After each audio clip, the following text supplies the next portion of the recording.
Hello students, welcome back to my channel. कैसे हो आप सब? उम्मीद करती हूँ बेटा सभी अच्छे होंगे और अपना ख्याल भी रख रहे होंगे। तो बेटा जो आज का हमारा टॉपिक है वो क्या है? नौकासन। ठीक है, तो आज हम जानेंगे नौकासन के बारे में और इसका सेकंड नेम क्या होता है? Boat posture. ठीक है, तो चलिए स्टार्ट करते हैं। नौका इन संस्कृत मीन्स बोट। ठीक है, तो नौका का मतलब संस्कृत में क्या होता है? Boat. The final position of this आसन रिजेंबल्स ए बोट। तो मतलब इसमें जो फाइनल पोजीशन होती है बेटा वो एक तरीके की जो नाव होती है उस तरीके की दिखती है। ठीक है, आपको अब ये दिख भी गया होगा। तो इसमें एक बोट की तरह दिखती है, इसीलिए इसका नाम क्या पड़ गया? नौकासन, या फिर इंग्लिश में बोल सकते हो बोट पोस्चर। ठीक है, दिस आसन can be perform both in spine और प्रोन पोजीशन। ठीक है, तो बेटा ये आसन जो है दोनों तरीके से परफॉर्म किया जा सकता है, यानी कि कमर के बल भी या फिर पेट के बल भी। तो ये लाइन इसलिए इसको इंपॉर्टेंट बना देती है नौकासन को, तो ये बात आपको याद रखनी है। ठीक है, अब बेटा इसको परफॉर्म कैसे करते हैं? तो सबसे पहले आपको क्या करना पड़ेगा? कमर के बल लेट गए। ठीक है, तो इसमें कमर के बल बताया गया है। कमर के बल लेटने के बाद क्या करना होगा आपको? अपनी हील्स को और फिट को टुगेदर रखना है। ठीक है, और अपने arms should be by the sides, और आपके जो आर्म्स होते हैं बेटा वो आपकी बॉडी के साइड में होने चाहिए। तो आपको मैं बता देती हूँ पोस्चर के थ्रू कैसे परफॉर्म करना है। ठीक है, तो आप इसमें देखो, सबसे पहले क्या करना होगा? कमर के बल बिल्कुल लेट जाना है और जो आपके हैंड्स होंगे बेटा उनको क्या करना होगा? ऐसे ग्राउंड फ्लोर पर अटैच रखना है। ठीक है, फिर क्या करना है? जो आपके फिट होंगे उनको भी एक दूसरे से बिल्कुल टच करके रखना है, हील्स को भी। फिर क्या करना है बेटा? अपने धड़ को भी और सिर को भी एक साथ उठाना है, और साथ ही आपको क्या करना है? अपने पैरों को भी उठाना है। ठीक है, और अपने हैंड्स को किस तरीके से करना है?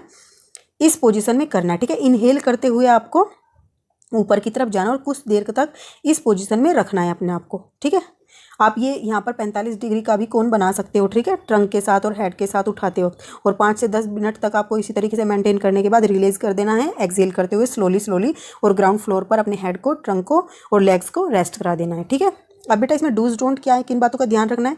The trunk should be raised up to the navel only. ठीक है, तो जो आपका ट्रंक है, धड़ है बेटा, जैसे आप ये थे, तो ये आपको सिर्फ क्या करना है?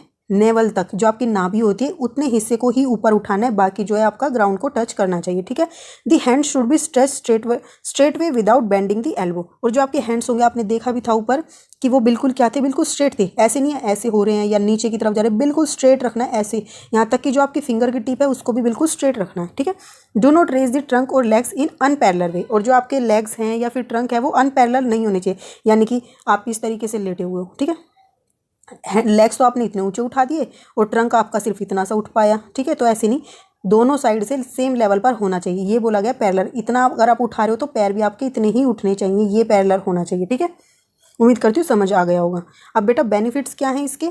It stimulates the digestive system, gives relief in gastric problems. ठीक है, तो ये क्वेश्चन जुड़ सकता है आपका, जो कि आप पढ़ चुके हो सेकेंड मतलब यूनिट के क्वेश्चन आंसर्स में। ठीक है, जो पवन मुक्त आसन था और उत्तान पदासन था बेटा, उसमें हम डाइजेस्टिव फंक्शन या गैस्ट्रिक प्रॉब्लम के बारे में हमने पढ़ा था कि वो हेल्प करते हैं, तो ये वाला भी उसमें हेल्प करता है। ठीक है, कौन सा? Naukasana. It removes lethargy resulting in to improve concentration. ठीक है, तो ये तो सब करते ही हैं बेटा। It removes nervous tension and bring relaxation. और ये क्या करता है? नर्वस टेंशन जो होती है उसको दूर करता है, रिलैक्सेशन लाता है। It reduce fat around the waist and abdomen. ठीक है, जो जहाँ से बेटा तुम देखोगे जब तुम इनको करते हो तो तुम्हारी जो एब्डोमिन पर एक कॉन्ट्रैक्शन फील होता है, प्रेशर फील होता है। इसी वजह से वो क्या होता है कि फैट को रिड्यूस करने में हेल्प करते हैं ये। ठीक है, अब लिमिटेशन क्या है इसकी? People suffering from hernia should not practice this आसन। ठीक है, तो जिनको हर्निया की शिकायत है बेटा उनको ये पोस्चर परफॉर्म नहीं करना चाहिए। ठीक है, तो बेटा इस वीडियो में इतना ही। उम्मीद करती हूँ अच्छे से समझ आएगा। तो नेक्स्ट टॉपिक को हम नेक्स्ट वीडियो में करेंगे। तब तक के लिए ऐसे ही हंसते रहिए, मुस्कुराते रहिए, पढ़ते रहिए और आगे बढ़ते रहिए। Thank you.